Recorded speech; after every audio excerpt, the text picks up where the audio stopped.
And you'll see that it tries to veer. Whoops. Hello everyone who's ever said out loud multiple times while playing From the Depths the thing you see spelled out in front of you. Oops! I am BorderWise and welcome back to From the Depths. New player mistakes! This is the big one. This is probably going to be the longest little episode in this series, so I'm going to do my best not to waffle, because ye gods, there's a lot of things that can go wrong when you're building the systems of this game. So last time we covered hull building, which is mostly to do with just this one tab, and this one, I guess, of just like, or just here. It's mostly to do with like the stuff up here, these 4 tabs up here. Now we're gonna have to sum up, best as we can, all the things, well, a lot of the things that can go horribly wrong when you try and do anything else here. So, we can't go too detailed, unfortunately, because, again, every single system has its own mega list of mistakes that probably will have to be covered in other videos now, think about it. But, we're gonna come over the major ones. And as ever, thank you to the people who listed their own mistakes and those of others in that one community post I did an embarrassingly long time ago now. So you'll see the scrolling text on screen, and now here we go. First things first on our list, in no particular order, I tried to put this in order and I kind of failed, is poor EMP insulation. Now, just so we're all aware, this thing is going to visually represent EMP. EMP always tries to take the path of most damage, which means it'll follow the path of least damage resistance and try and go for as many EMP susceptible blocks as possible. Now, new players often make the mistake of putting AI vulnerable components on stuff that conducts electricity really damn well. So this is a classic one that you see all the time, is you think, oh right, well just put it on sturdy materials so it's armored, right? In fact, this is a well-armored AI, right? Well, no. No, it is not, because EMP will happily jump a long way away just to kill this. So, let's see here. Can I find the EMP function? Yes, I can. If I do this. Yep. So, EMP can travel an incredibly long way, and that EMP jolt was only like 1,000, was only like 1,000 damage or so, and it just zapped that AI absolutely no problem. Oopsie daisy. And so you really don't want to do this. What you want to do instead is, I think even if you do something like, hold on, let's do this. If we go all the way over here, yep, so even though there's a surge protector there, mainframe got destroyed. Do bear in mind that it's better to EMP insulate your stuff whenever possible, so it's like, and here, make sure that that is like that, and we should do this. Did that get damaged? No, it didn't. So, right there. Simple as that. Always try and use rubber, or if you're in a pinch stone, don't put anything EMV vulnerable if you can possibly help it touching metal, and especially not heavy armor. Metal has 1% plus 2 EMP damage reduction per meter. Heavy armor has 0, which means you can do very clever things with like sticking surge protectors on heavy armor and just pulling massive EMP surges away from all your stuff. Jolly good indeed. So that's mistake number 1. Putting your mainframe on metal or heavy armor, big mistake. Another thing to do with the AI is not having enough general purpose processing power. So these expensive AS cards down here, it's easy if you're building your ship from the inside outside to kind of forget or underestimate how much general purpose processing cards you need, and if you misunderestimate that, you're gonna end up having to redo bits of your craft in order to make sure that you have enough. So let's see, if we get rid of this, do we have enough GPPP? We still do, but imagine we're just carrying on there and pretend that detection's not up there, and we haven't done enough general purpose processing power. And you know what would be a really good idea? You know what would be a really good idea is, like, you know, we're just gonna stick bearing rangefinders like all over the place. It's like, meow. And that makes sense. Oh wow, that didn't connect. I thought it would. Oh well. You know what does connect?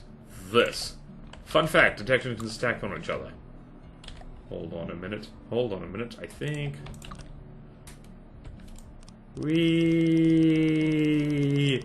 So pretend, like, if you do something like this and you just do all the detection after you've built the entire AI compartment, and you haven't done the math ahead of time of how much GPP you're going to need, you're going to get this warning, well, that warning down there, saying mainframe does not have enough processing power, so detection rate reduced to 48 point whatever.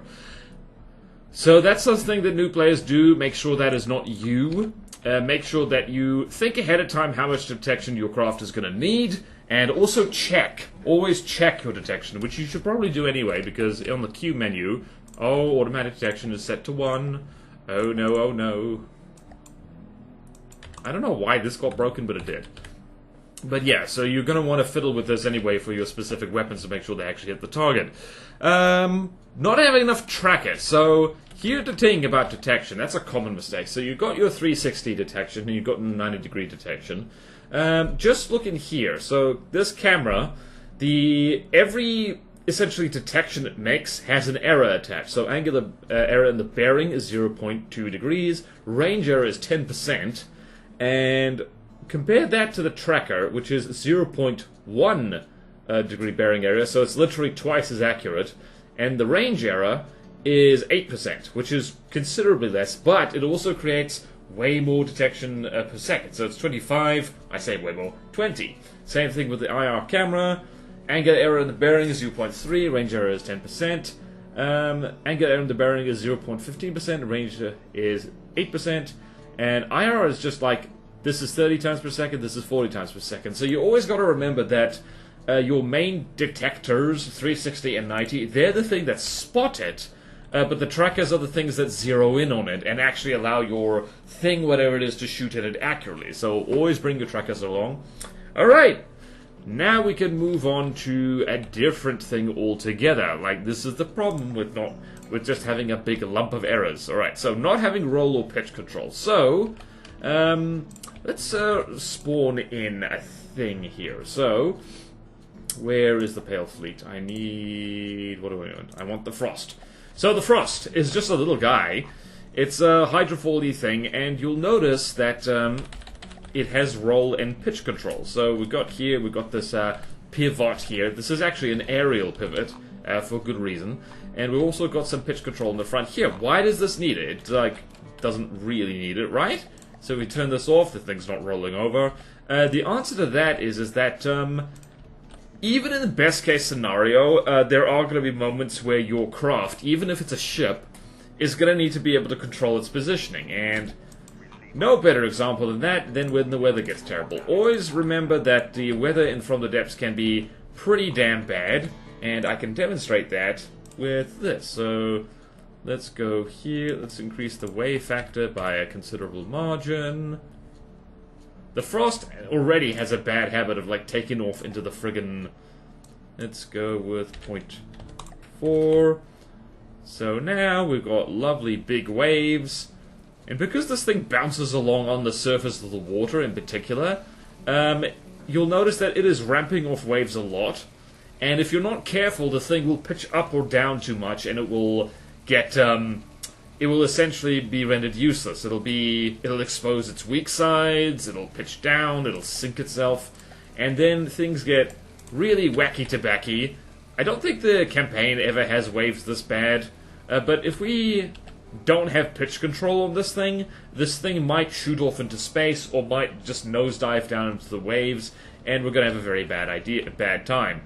In particular with something like this, because it uses aerial props, for amphibious convenience, and also to not stick anything in the water that torpedoes can lock onto, you very much need pitch and roll control, otherwise this thing could find itself in space. So roll and pitch control is pretty much always something you want to put on your craft, even if it's just a little bit, just in case.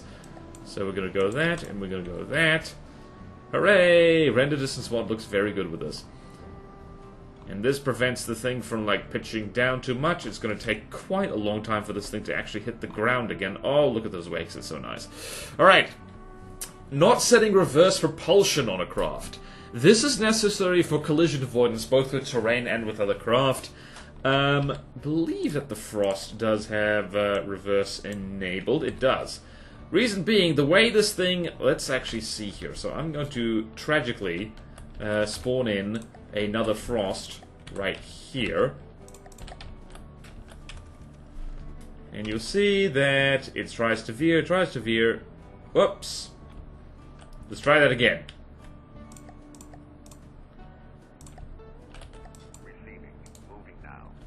So if you do that now, it's actually kind of rare to see, because you'll see that the frost try to just yaw in order to evade a collision, but these things do throw themselves into reverse as well. Let's actually try and get these guys aiming at exactly the same spot. See what happens. But anyway, ships in particular, they need a reverse gear in order to slow down to avoid collisions. If you don't do that, you're going to have a bit of a problem. I think there you could see it tried to slow down. Yep, right there. There you see. It reversed. It did a bit of a K-turn. And then, yep, trying to reverse right there. And now it's not charging off into weird parts of the air. Jolly, jolly good. So having reverse on, especially anything that is, well, a surface craft, do remember to do that. Also, PIDs. So not using PIDs properly. So AI PIDs will actually do the trick for the most part. But also, you don't have to... There's a lot of ways to stuff up a PID, so let's go here, PIDs, roll, pitch, all that stuff. One of the main things people do wrong is like setting the gain too high, and then it goes like all like nutty-butty and terrible. Suffice it to say is that PIDs are like no matter what you're doing, because every craft is kind of different. You're going to need to fiddle with it to get it with you right, and it's worth setting aside the time to do that. Now, another thing... further down the list that new players tend to forget is forgetting about two very important AI blocks. It is aim point and target prioritization.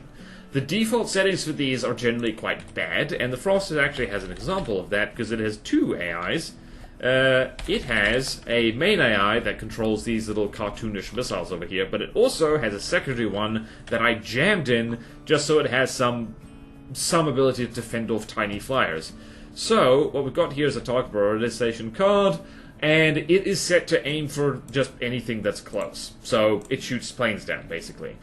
Over here, we've got a name point selection that's set to target blocks above the water, target hot blocks, because planes tend to have hot blocks on them that are, you know, shoot the hot blocks, you shoot the jets, and it will die, so to speak. If that was set up incorrectly, it would be trying to shoot at... Let's actually, hold on, let's see here. Target Prio, if I do that, you'll notice that the target Prio is not set up for like a secondary weapon at all. It prioritizes AI, it prioritizes firepower and armor to the max, which means that at this point, if I was going to, hold on, let's do this, and we'll see the difference here. We're going to spawn in, what are we going to spawn in? We're going to spawn in a Marauder and a Duster. And see here. So you see the missiles are off doing that. And because that target prioritization is messed up, it seems to be, well, let's see. That one is actually aiming for the correct thing. Honestly, I thought it would stuff up more. Oh well. But, I don't know, if things were slightly different, that AI would now be, like, incorrect. It would be aiming for the wrong things entirely. I think the default target Prio actually is set up in a way that it does prioritize things that are close a lot. Let's have a look here. So the Duster is actually like that, and the Marauder is like that. I think, what is it? Oh, it prioritizes speed. So if we set this to 0... Nope, it's still not prioritizing the Marauder. Oh, it's also prioritizing altitude. So you see, yeah, you want to prioritize everything here. Propulsion, engine power, value per block. So yeah, it's just like, it is a mess. It is a mess if you don't set target prioritization right at all. And what is it? Not having any repair bots. Now, this is the opposite of, I think, another... Well, this is a double whammy. You do want at least one... If you're going into campaign or the adventure mode or something like that, you do want at least one repair bot somewhere. I forget where I put... Where did I put the repair bot? There it is. At least one repair bot on every car, simply because that makes life a lot easier. The thing can repair itself very, very slowly. But at the same time, you do not want to have too many repair bots. Too many repair bots is bad. Reason being, if you have too many, they actually repair too fast, and if you've taken a lot of damage, they are going to keep repairing the same block over and over again, and that is going to be very, very expensive. I've learned the hard way in the past that, like, you over-relying on repair bots not only is very material inefficient, but it also is a kind of learning block for new players, preventing them from, like, being incentivized to learn how to build proper armor schemes, how to build proper active defenses, and all that other kind of good stuff that you actually need and works a lot better than just spamming repair bots. So, repair bots do have at least one, but don't go ham. If you see a whole field of repair bots, that's usually a sign that the person is relatively new to the game, because if nothing else, they are expensive. They're like $50 each. And, yeah, EMP surges love repair bot blocks, by the way. It's like, they go yum yum. Also, centralized fuel ammo storage. So this is, actually, yeah, no, the Frost actually doesn't do too badly here. So it does have kind of centralized fuel storage, which is not great, but it does have two separate ammo compartments. Reason for this is you don't want a single big lump of your vital systems all in one place, because if you just randomly get shot there, that's it. Your craft is no longer functional. If this gets taken out, the Frost is less effective than it would be otherwise, but it is still can do something. It's not absolutely crippled immediately. The engine compartment, less so. Like, this is a kind of a consequence of this being a reasonably small thing. It's like, I say small, it's 100 meters long, but it's just a little guy.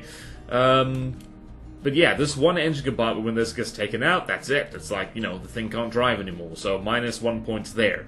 You want to spread out and, like, in lots of little compartments your essential systems if you can, unless you're making something very small and expendable. Speaking of engines, you don't need to use every component every time. So now we're going to restart the designer, and I've done engine tutorials in the past before, which are super handy. Looking at the fuel engines, or even the steam engines, which I haven't done a tutorial on because steam engine just melts my brain for some reason.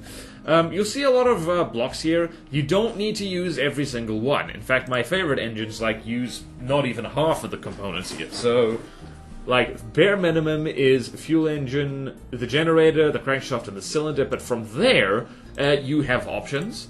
So, just looking in here, you can see you've got these various little prefab engines, like so. Like so, there's one, Eco Petite. You'll notice that these little guys, they're using turbos, but they're not using injectors or superchargers.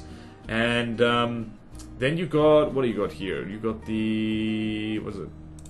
Alright, so then you got these things here. Generally speaking, you never want to mix injectors and carburetors in the same engine. If you've got like a linked engine that's like, you know, doing cutting things with exhaust, cover that more thoroughly in my engine tutorials, then you can do stuff like that, but you don't need to make an engine that does something like this, for instance. Like, you don't want something that, like, I don't know, has a carburetor, like, where's it?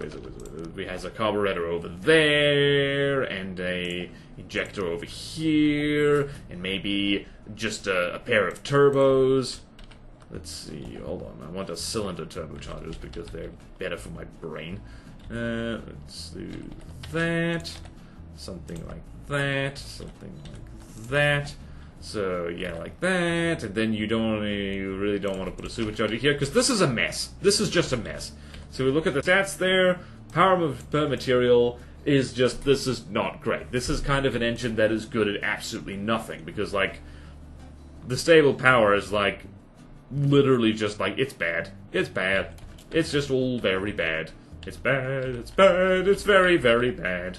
So yeah, short version is that you have the option between using carburetors or injectors, and then with carburetors you can choose to focus on using turbochargers or using superchargers. Like, there's no harm by sticking a supercharger in where it fits, but yeah, like, your engine should be specialized, and you should have different engines entirely with different priorities on them in order to, like, determine whether you, like, so they take turns doing different things rather than trying to have one thing that does everything perfectly. It just doesn't work very well. Same thing with steam engines, I reckon. And not enough power. That is a problem that I always have, and I'm going to need to spawn in the frost again as a kind of visual aid for this. So you'll notice that the frost is quite skinny. It is a skinny little fella. It doesn't even have spaced armor. Jeez, what was I thinking? It's not supposed to get shot at, that's why. Damn, 2 meters of wood. How do I live like this? But this engine is a kind of engine that I use all the time, and I probably shouldn't. Like, one of my patrons has, like, made a whole ass engine museum for me, and then I don't use any of the engines on it, so sorry, Tolroth. But, this does the trick. But if, like, one of the problems you have, like, when you're building a craft is, like, and if you don't plan ahead really well and do the math, you're gonna find yourself running into issues with, like, oh no, I don't have enough power to do this stuff. That's why, actually, energy weapons are hard to do. It's not that the weapons themselves are hard to build, because, like, I don't think they're certainly not as difficult as some of the other things that can be in the game. Particle cannons are just tubes. Plasma cannons are just like Lego, so to speak, and laser systems are just like, do you have enough storage to pump ratio to keep the thing firing, and that's it. The challenge is making nice compact power for them. Fuel engines or steam engines or something like that. Especially with plasma cannons and particle cannons, is because they require battery power specifically. So that's where the challenge is. And so especially when you're using these things, I'm literally just on stream now building a plasma tank destroyer. That'll date this video nicely. And, like, you really gotta figure out ahead of time how much juice these things need before you start building the hull. Because if you build the whole ass hull, put the weapon in, and then realize when you're combat testing it, oh no, we don't have enough juice, that'll be embarrassing. Don't let that be you. And, now a complete tangent. Man, my notes are all over the place. Not turning off automatic propulsion. So, you'll notice here we have this lovely menu of options here. If I go over here, and if I don't know, I'm just gonna do this. I don't know why, I just wanted to. And we do, I don't know, a jet engine like so. You'll notice that it has automatic control on. There is no automatic control just means that the game will try and figure out, like, what each thruster and thing is supposed to be doing, what its job is, by context, where it is on the vehicle, and so on, and, like, stuff like that. And it is not very good at that. It is, in fact, bad at it. So pretty much you always want to turn this off and set up your propulsion manually so you can have, like, good control and fine-tweaking of how your craft moves. This is complicated, but it's not insurmountable. So this thing is pointing forward, so you're probably going to have it exactly as this. In fact, turning off automatic propulsion, the AI is generally pretty good, not ideal, at like figuring out the context of it from there. So automatic propulsion is pretty useless. So pitcher, that is correct. Turner, that is correct. Turner, that is correct. And let's see there. Does it know how to hover? Does it know how to hover? If I put this straight over center of mass. No, it doesn't. But it's in the right place for hovering. Great. So yeah, automatic propulsion, short version, just turned it off. And, coincidentally, what I've just done here, over-reliance on upprops. Now, I'm going to make enemies over the internet now, and I'm going to go into the Caravonian Rebellion folder. That's not the right one. Which one is which? Whoops. I think that's not that one. Is it this one? There it is. So, Aperture Gaming has made a jolly good custom campaign, which you should go play, called the Caravonian Rebellion. And let's see here. Let's see. Let's go here. They're very good. I love how command and conquer these things are. However, Aperture, and I don't hold this against them at all because building a custom campaign is hard, and this does speed up build time, like, really a lot, is, Aperture's very fond of his upprops.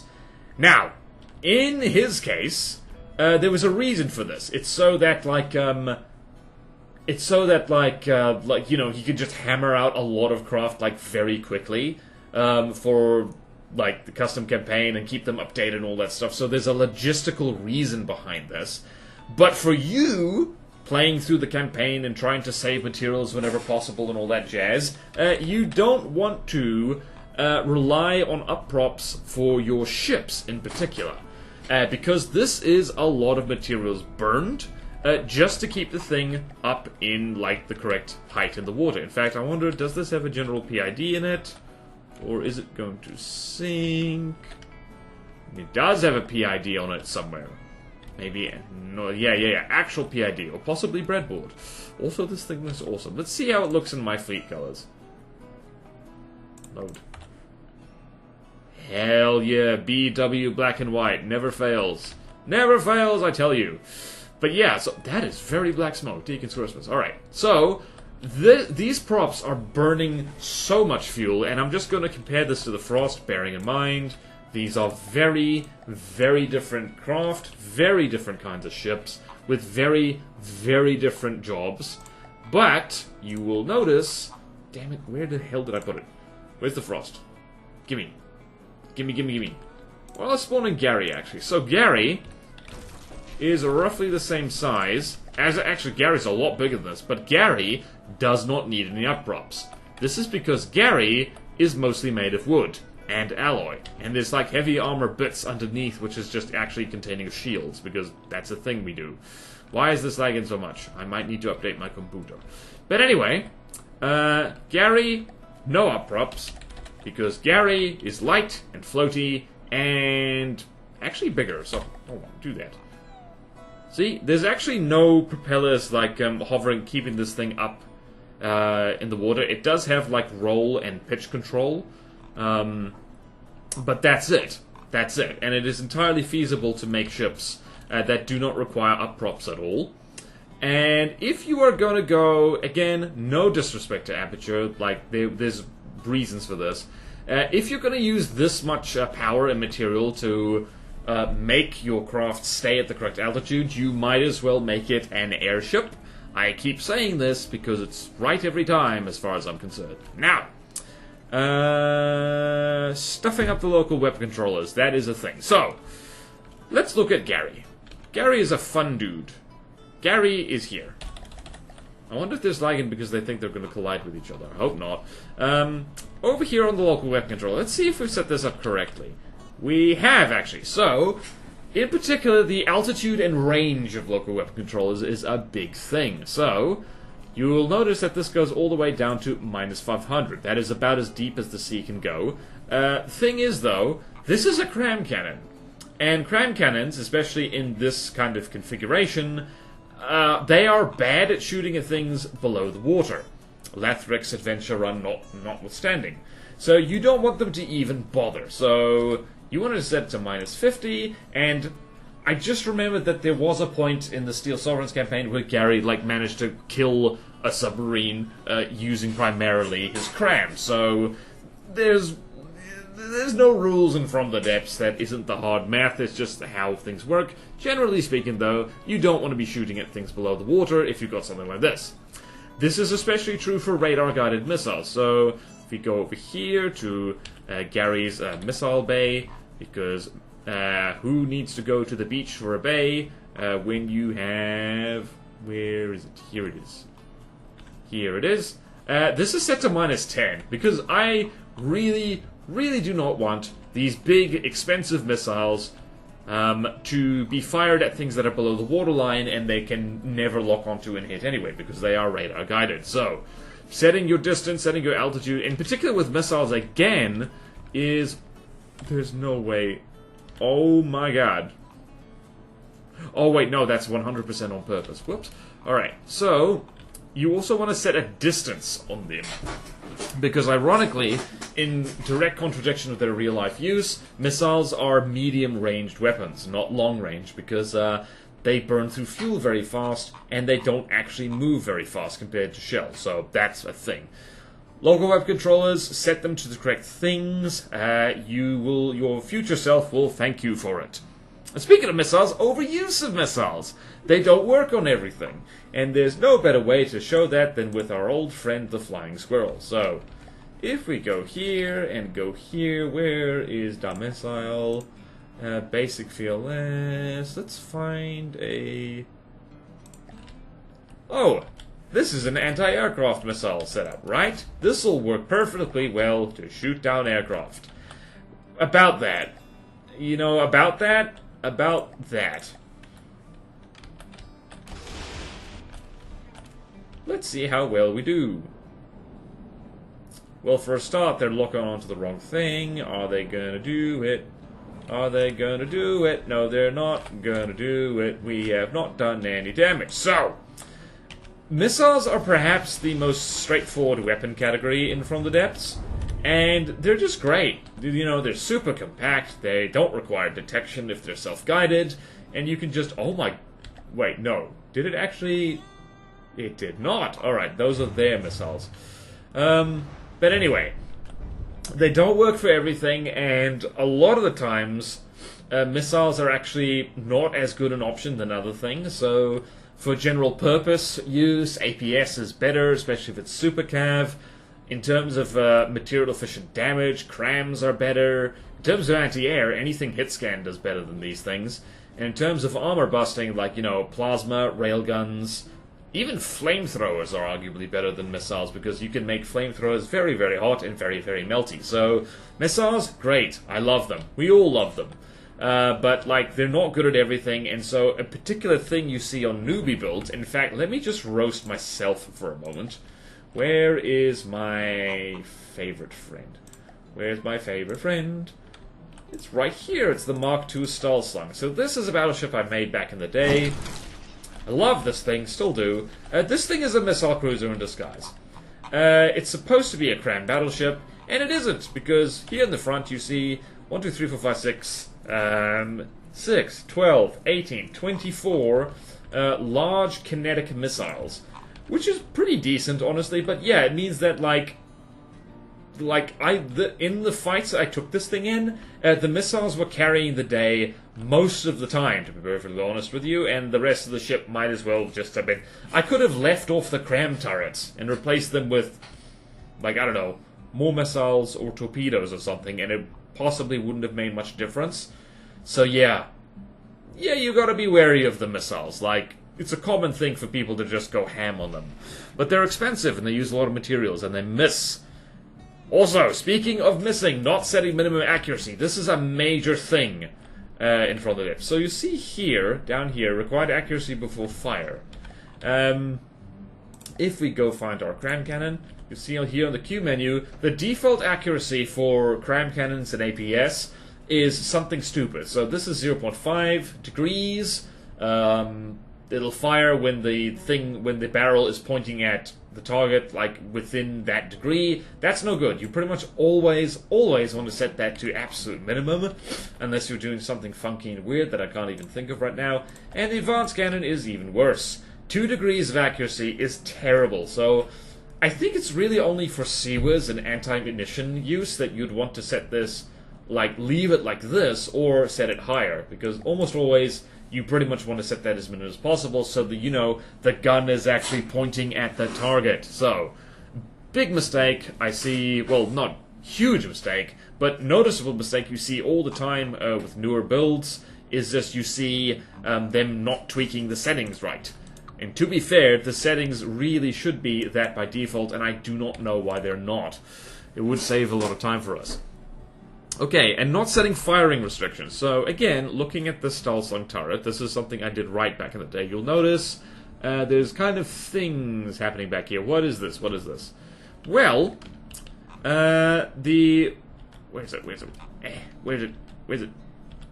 There's the firing piece. So, if we blow this up a little bit, the firing restrictions are just preventing the weapon from aiming anywhere that it can't actually turn to fire. So there's identical settings down here on the turret. In this particular case, it's azimuth is -160 and 160. Turret is set up to be the same thing, and this prevents it from, if I can visually, let's see, are the turrets still stuck? No, they're not. So, if I make these turrets turn all the way around like that, once it passes that degree over there, if it passes over there, it'll swing around the other way. If you do not set the azimuth restrictions, what happens is, it swings all the way around, it tracks the target, and then it effectively gets stuck on whatever it can't traverse through. So, imagine that something started in front of us, and it circled all the way around like there, and circle around the other side, and then these turrets get stuck trying to keep tracking through each other or through the superstructure. And then they get stuck like that, and it shows up on the other side, and then eventually they will get the hint, and they will turn back around over there. All the while not firing at the enemy. Damn it. So, you do want to set up your restrictions for turrets especially, otherwise you are going to have weapons not doing what they're supposed to be doing, and nobody likes that. And speaking of the Stahlslang, you'll notice that this thing's actually quite light on the APS. It has one token APS gun. How much armor did I put on this, by the way? Let's see here. Not a hell of a lot. Ooh, what the hell? Oh, there's no spaced armor here. Ew. But anyway, not learning APS is something that I myself am guilty of back in the day. I found it too difficult, so I was just a cram and missiles person for the longest time. This is, in fact, the Stahlslang dates to the point where I was like kind of starting to use APS a little bit more. The Stahlslang Mark 1, wherever it is. Hang on, let's go find it. Let's go find it. Stahlslang Mark 1. I think this did have an APS on it somewhere. Similar design. Oh wow, this is old ass. But yeah, you got them triple guns, you got some missiles in the front, and you got this APS back here. Pretty terrible APS, probably. I dare not even look at it. But anyway, this thing is mostly relying on the cram cannons, because people are funny like that. They gravitate towards either crams or APS or fuel engines or steam engines or something like that. Packs or lasers to a lesser degree. But yeah, I was a cram and missile person, and it took me quite some time to break the habit of it, because guess what, Buttercup? APS is the best weapon system in the game. It literally is. I don't think anyone really argues with that, because it is... Who said this? Like, on the last tier list video I did, somebody said that they're the second best option for every situation. So, APS is just such a wonderfully generalist weapon type that can be rigged up to handle most things, if not, like, anything, to a greater or lesser degree, that, you really... If you want to play From the Depths well, you pretty much have to, learn how to build APS at some point, because it's just too useful not to. And, yeah, don't be like me. Don't think you can get through the campaign just relying on other stuff. You can... but APS will make your life a lot easier. So, what else? APS, building like every loader is a belt feeder with too many inputs. What does that mean? I forget who said that, but that is a valid point. So, here we have our APS system. And here we have a regular autoloader. And here we have a clip. So, if you want this thing to have a steady rate of fire, for the love of everything, don't do one-clip Tetris. One intake per loader/clip is enough. If you try and do this, this does not help at all. This only is useful for a belt-fed autoloader. So that's right there. Having too many or too little inputs, you've got to match the intakes to what kind of APS you're actually making. And another error with APS, there's a few, we're barely scratching the surface of how you can stuff up an APS. Is like, if we do here, always setting the shells to be max length. You do not need to do this. There are some very nice shells which are much, much shorter. I'll give you an example of one. This one is very, very nice because it fits in a 1 meter loader. Where is it? And set that to...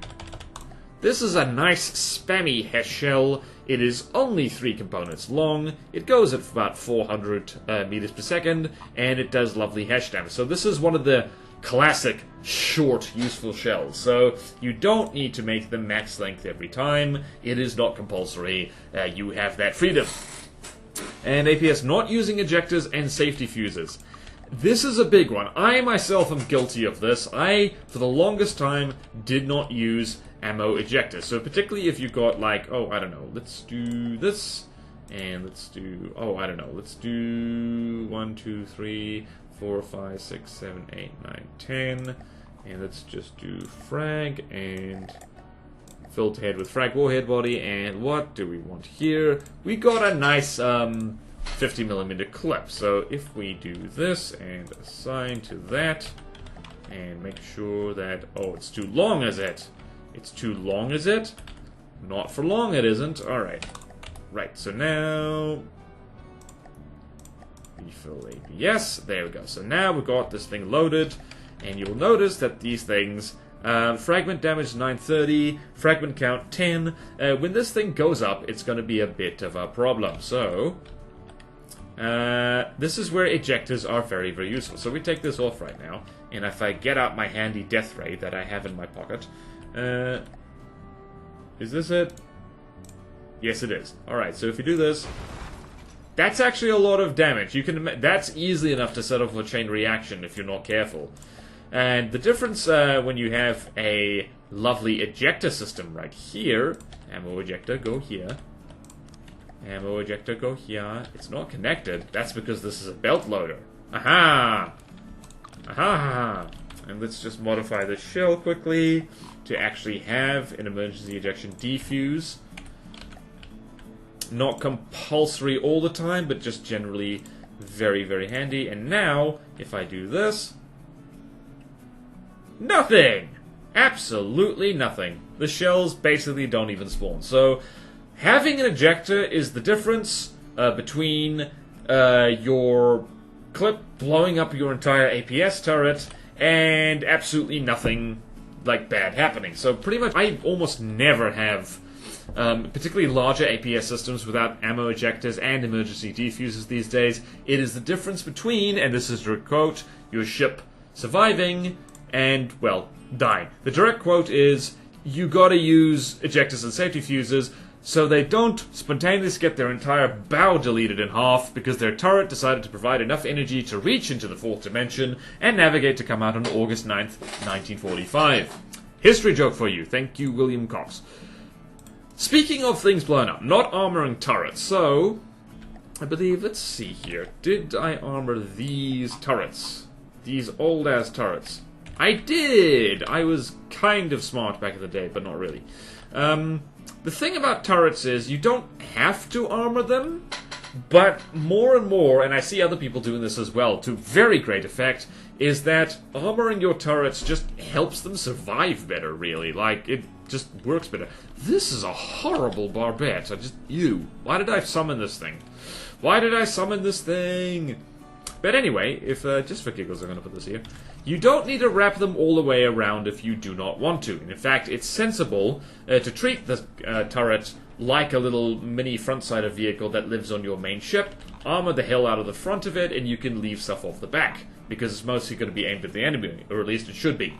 Not having armor at all on your turret, the main reason you don't want to do that, and let's restart the designer and show you what I mean. Well, hold on, let's go here, let's find the Gelignite. So, this is an unarmored turret. If this thing gets hit with an explosion of some kind, so we go here, where's our explosion? We're gonna hit it with that. So 10,000 armor piercing shell, 10,000 HE damage goes right here. That whole turret's now fallen off, and that is bad. Now, armor piercing shell, go like so. Let's try that again. First off, that isn't even doing anything anymore. But also, let's assume for a second that it's managed to get through the armor, like so, and it goes here, and oh no, it's hit here. Oh hey, the turret's basically gone, but the turret cap hasn't fallen off, and that means that you still have your ship has a greater percentage health, which delays it despawning, and these blocks can still exist and act as a distraction for whatever AI is shooting at you. So that is one of the main reasons I actually advise armoring your turrets, at least a little bit, is structural integrity. The system is gone, but the structure is intact, which makes it cheaper to repair later if you survive the battle, or it just means that, like, you know, the whole thing doesn't fall off and, like, cause a lot of problems. To give you an idea of how much health gets shot off there, so we're at 99%. Zap, zap, zap, zap, zap, zap, zap, zap, zap, zap. So suddenly that's an extra 2% health that fell off, and that's no good. That's no good at all. And over-reliance on one weapon type and not having a variety of weapons. Yep, missile cope, hard habit to break. One, I will roast myself a little bit. I'm going to spawn in the Frost again. Really should have ordered this differently, but oh well, it's a big topic. Where are you, sir? Where are you? Frost. Right, so, you will notice that the laser system on here is small and pathetic. That is because it is improvised. I originally had this as a missile-only craft, just had this little volley of missiles. Very cheap little guy. 33,000, not much. But I found out the hard way through playing through the Steel Sovereign's custom campaign that these things are bad at dealing with, like, small nippy craft, so I'm gonna turn God mode on just so we can survive the flying squirrels. But you'll see here that the missiles are never gonna be able to hit them. They just aren't. Actually, the laser's having trouble as well. Deacon's Christmas. But now we've actually managed to tickle this flying squirrel, so just a little bit. It takes a bloody million years, but it's better to hit something like a little bit than never hit the damn thing at all. Also, it is running away a lot, which makes it... Yep, there we go. Little bit of tickle. And you can imagine one Frost is going to take way too long to, like, shoot down a flock of flying squirrels. But we're doing it.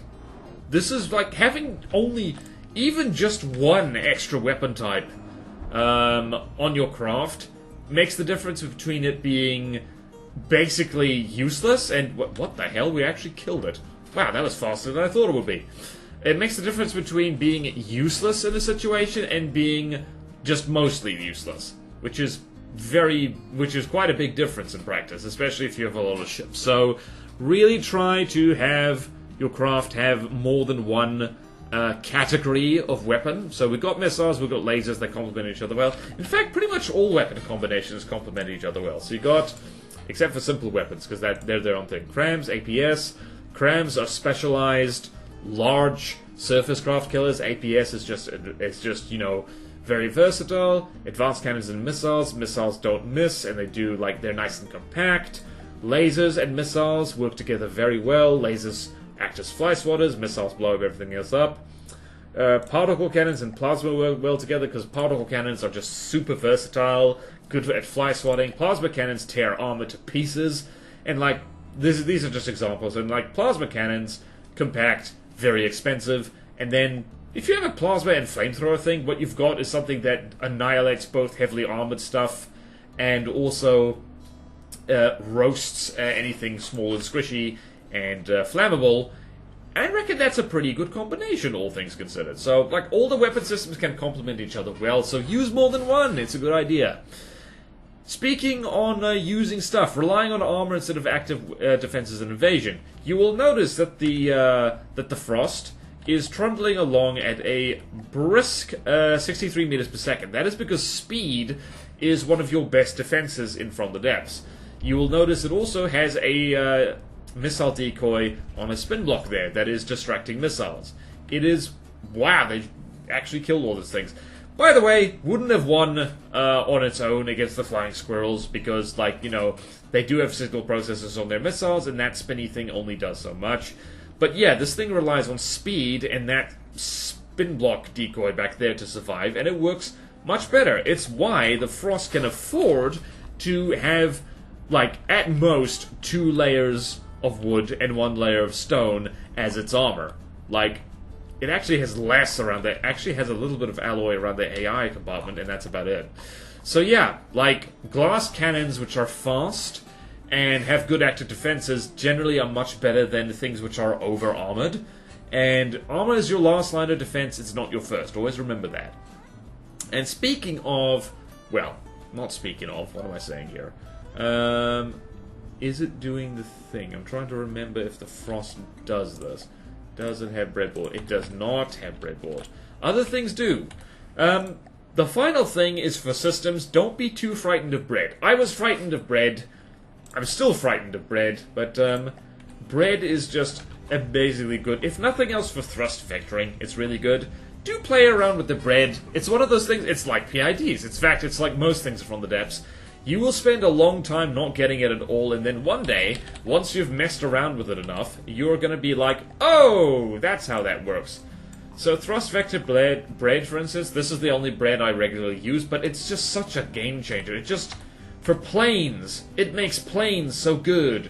It makes them so maneuverable, it makes them so fast, it makes them so wonderful. So, yeah, bread enables the absolute nonsense that is the snowboarder. So, yeah. Watch Steel Sovereigns if you haven't, it's a good series. Bittersweet, but good. But anyway, that's basically it, and like, oh, by the way, you can do stuff with bread that just totally means you don't need the arguably less effective stuff that the game has for you. Like, an if you know how to set up AI behaviors with bread, that is generally, like, actually a lot better than, like, the actual behaviors that the AI has, because you can fine-tweak it a lot more. That's basically it for, like, systems mistakes. This was a long list, and we actually, honestly, there's so much more we could go here. But those are the more common ones. I agree with the people who submitted these things. Like, these are things you see, like, all the time. When new players get into this game, they make these whoopsies. Make sure, if you are a new player, that you don't make these whoopsies. Learn from our mistakes. We have made so many. So yeah, thank you all so much for watching. Please like, comment, and subscribe if you want to see more videos like this. Support me on Patreon or YouTube membership if you like. It really helps, and there's fun perks in it for you. Like at the lowest tier, access to a Patreon exclusive Discord where you can hang out and complain about all the mistakes we've made over the years, both in From the Depths and real life. And at the highest tier, I'll even build stuff for you, or draw stuff if you don't want stuff built. And do check out my other channels, and my Twitch. Would love to see you there, it's a good time. And thank you all so much, take care, happy building, happy mistake avoiding, and farewell!